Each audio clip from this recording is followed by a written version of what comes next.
김현호 신부님 따라서 좀 걷고 싶은데 이제 저도 무릎하기 아파서 올해는 못 걷겠어요. 잠깐 시간 걸려서 그런데 저는 작년인가요? 올해인가요? 작년에 은퇴했습니다. 젊어 보이죠? 저도 지하철 공짜로 타는 사람입니다. 시간이 어느새 지났어요. 우리 김현호 신부 아주 꽃미남 청년이었는데 20대 제가 나눔의 집을 처음 상계동에 설립한 게 1986년 올해가 40년 됐습니다. 제가 대학을 우리 김현호 신부님 다닌 대학을 제가 좀 먼저 다니고 또 성공회로 왔고 같이 비슷한 길을 제가 1979년에 그러니까 지금 몇 년인지 모르겠다. 계산도 안 되네요. 어쨌든 79년에 제가 저 우리나라에서 가장 빈곤 지역이었던 도봉구 상계동 그 당시에는 중계동, 하계동 뭐 이런 데 있던 상계동에 들어가서 야학을 처음 시작을 했었어요. 근데 그때 우리 지금 패트릭 신부님 외국에서 오셔서 우리 또 3층에 외국인 노동자들 많은데 그 당시 상계동에는 12살, 13살, 14살 먹은 노동자들이 굉장히 많았어요. 학교도 못 다니고. 우리 이재명 대통령이 소년공이라고 그러잖아요. 13살부터 일했다고. 근데 그 당시에 되게 많았어요. 그래서 이재명 대통령 또래 노동자들이 굉장히 많았는데 정말 험하게 일했어요. 그래서 저는 이재명 대통령이 팔이 뒤틀어지고 부상당해서 한 거를 충분히 그 상황이 어땠는지 이해해요. 얼마나 힘들었을까. 왜냐하면 제가 그 또래 노동자들하고 같이 일을 했기 때문에. 그리고 그 노동자들이 학교를 못 가니까 교복을 못 입잖아요. 또래들은 교복을 입고 학교 가면 이 친구들은 출근할 때 길을 빙 돌아서 일부러 친구들 눈에 안 띄려고 그렇게 하루 12시간, 14시간씩 일을 했어요. 그래서 밤 8시 반, 8시에 야학에 오면 너무 배고프니까 라면을 우리 실례지만 라면 제일 많이 먹는 나 8개 먹는다. 그런 분 없죠? 네. 평균이 아주 작은 13살 먹은 여자 어린 노동자도 3개 반, 5개를 한꺼번에 개눈 감고서 먹었어요. 너무 배고프니까 하루 종일 일하고. 남자애들은 8개, 9개, 7개, 8개, 9개가 보통이에요.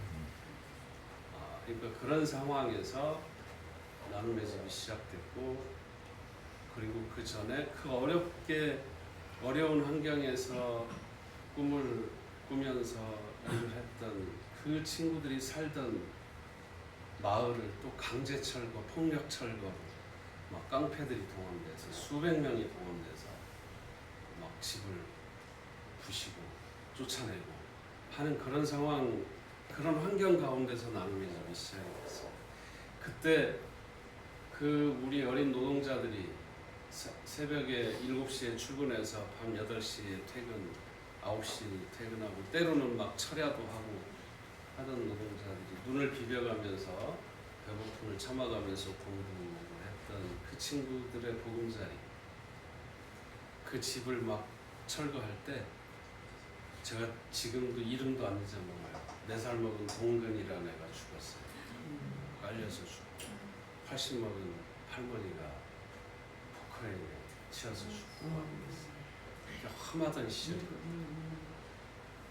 그래서 나눔의 집은 지금 요 우리 예배 드리는 미사 드리는 요 홀에 한 반도 안 되는 3분의 1, 4분의 1 정도 되겠고 조그만 모아가 집에서 시작을 했습니다. 근데 그런 게 뭐가 좋다고 또 우리 김현호 신부 같은 청년들이 와서 나도 그런 거 해보고 싶다. 교회가 이렇게 해야 되지 않겠느냐 하면서 또 많은 청년들이 와서 나눔의 집이 지금 이어지고 있고 지금 몇 개입니까? 9군데. 제가 나눔의 집을 떠날 때 나눔의 집에서 일하던 우리 스텝 활동가들이 한 500여 명 됐어요. 자원봉사자들이 한 3,000여 명이 있었어요.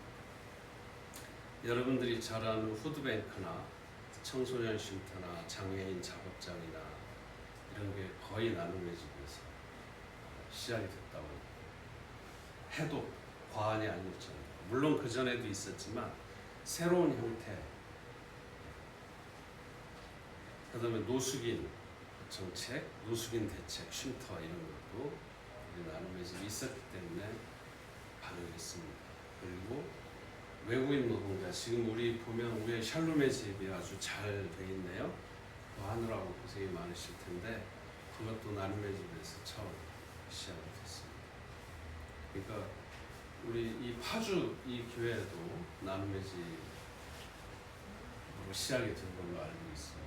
그런 정신, 그런 실천, 그런 마음, 그런 간절한 기도가 우리 파주교회, 우리 김현호 신부님과 우리 신부님들, 우리 여러분들을 통해서 계속 이어지고 있어서 굉장히 기쁘고 여기 와서 보면서 우리 파주교회를 위해서도 계속 기도하고 뭔가 내가 할 수 있는 일이 있으면 해야겠구나 이런 생각을 좀 했습니다. 어쨌든 제가 오늘 설교는 굉장히 짧게 하려고 준비를 해왔어요. 왜냐하면 맛있는 거 많이 주신다고 그래서.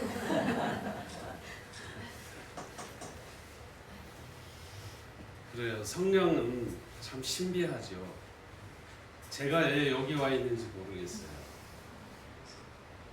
제가 무슨 인연이 있어서 오늘이 불교, 제가 지난주에 성북구에 큰 절에 갔거든요.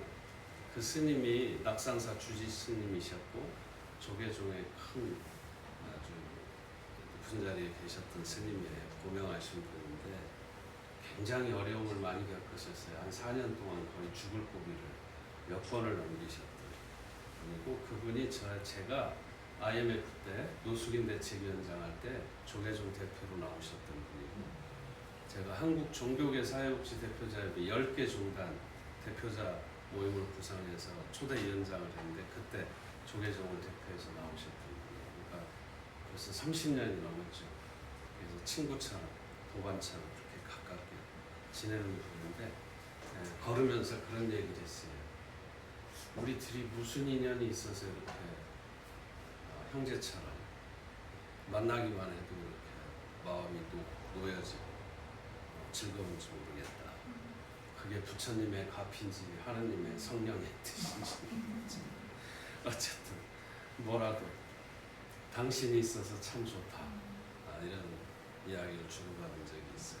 그랬더니 그분은 항상 제가 그 절에 가면 당신이 거주하는 집으로 초대를 해서 거기서 식탁을 차려요. 근데 그 문 앞에 제 스승, 우리 성공회대학교에서 일하셨던 신영복 선생님의 글이 딱 있습니다.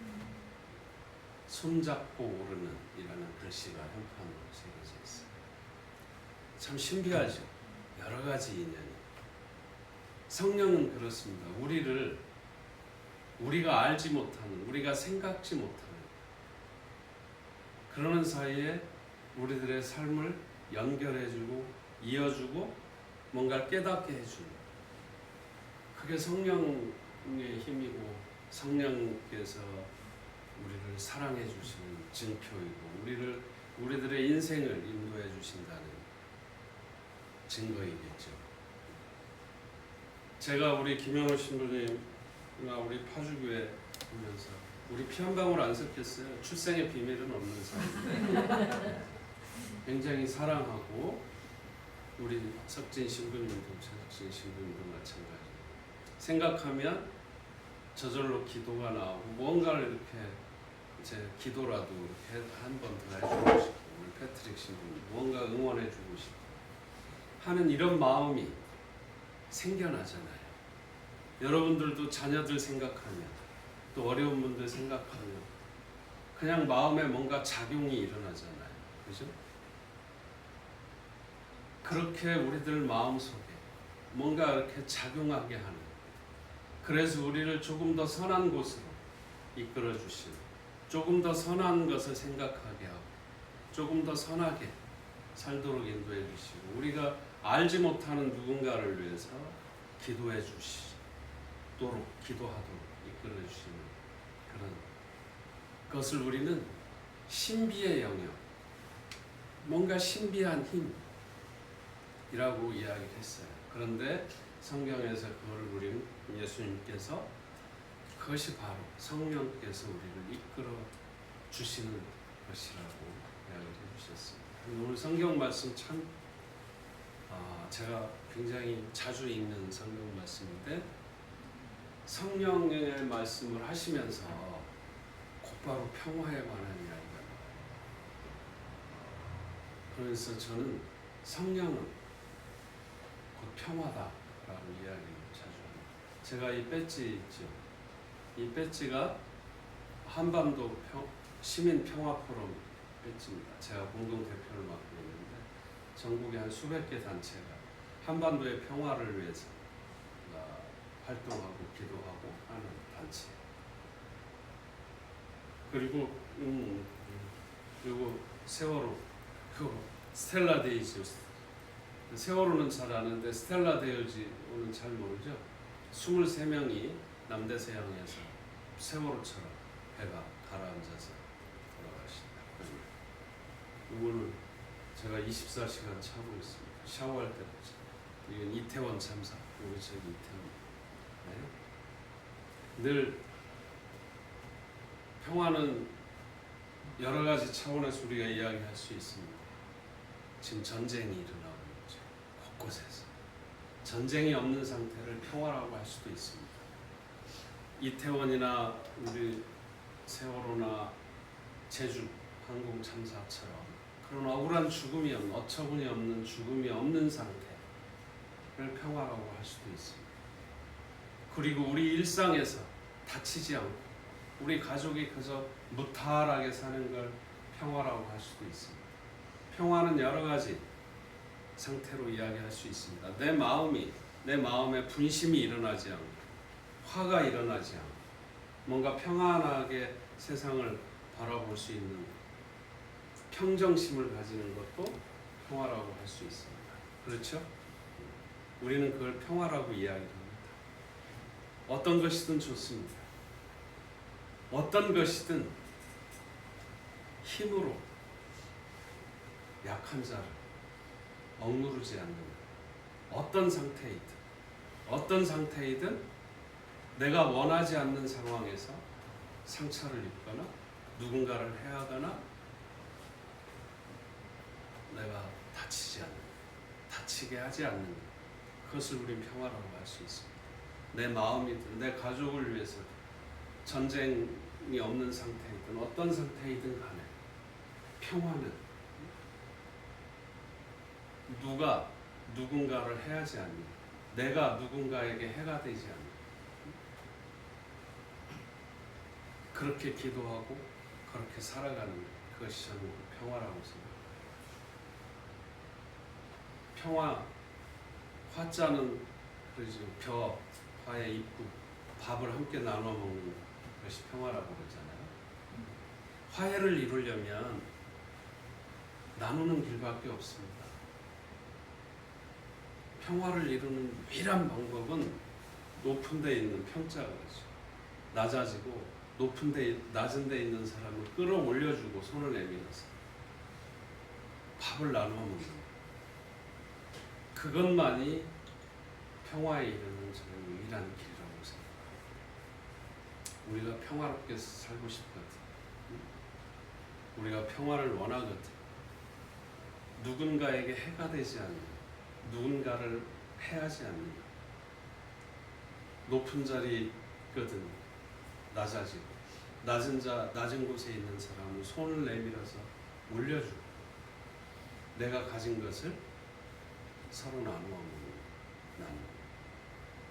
저는 그럴 때 진실로 우리에게 예수님께서 하신 평화가 평화의 세상, 평화로운 삶이 올 거라고 믿습니다. 제가 준비한 짧은 설교를 읽겠습니다.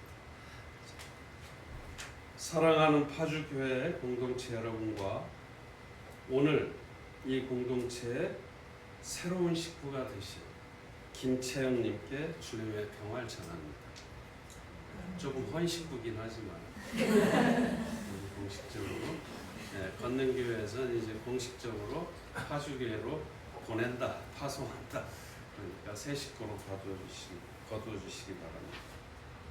세상은 크고 화려한 것들을 주목하지만 하나님께서는 언제나 작은 불씨와 작은 겨자씨를 통해 새로운 역사를 시작하셨습니다. 작은 교회는 작기 때문에 약한 것이 아니라 서로의 이름을 알고 서로의 눈물을 기억할 수 있기에 더 깊은 사랑을 품을 수 있는 교회입니다. 이런 교회는 경쟁과 배제, 분단과 분열이 아니라 나눔과 평화, 화해를 위해 세워졌습니다. 이 파주교회. 우리 교회는 많이 가진 사람들의 안락함보다 외롭고 지친 이들의 곁을 지키기 위해 힘이 세고 권세가 큰 사람들보다 작고 연약한 생명을 우선적으로 돌보기 위해 존재해야 합니다.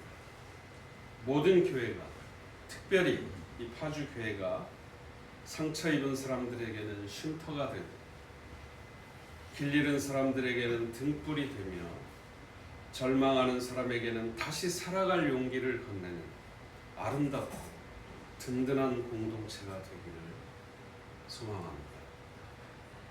작지만 아름다운 꿈을 지닌 이 믿음의 공동체에 참여하고 계시는 여러분 모두는 진실로 하나님의 자녀이자 또한 동반자이십니다. 교회는 결코 완전한 사람들이 모이는 곳이 아닙니다.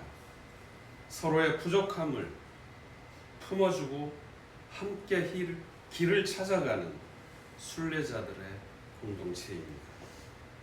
여러분 삶의 이야기와 눈물, 기쁨과 질문까지도 이 공동체의 소중한 일부가 될 것입니다. 부디 이곳에서 이 공동체에서 사랑을 듬뿍 받으시되 받는 사람에 머물지 말고 사랑을 나누는 사람이 되어 주십시오. 주님께서 주시는 온전하고 완전한 평화를 경험하고 누리시되 평화를 기다리는 교회 밖 사람에게 먼저 다가서는 사람들, 평화를 만들고 실천하는 그런 사람들이 되어 주시기를 바랍니다. 작은 친절, 따뜻한 식사 한 끼, 외로운 이를 향한 한마디의 위로가 하나님 나라를 이 땅에 조금씩 이루어갑니다.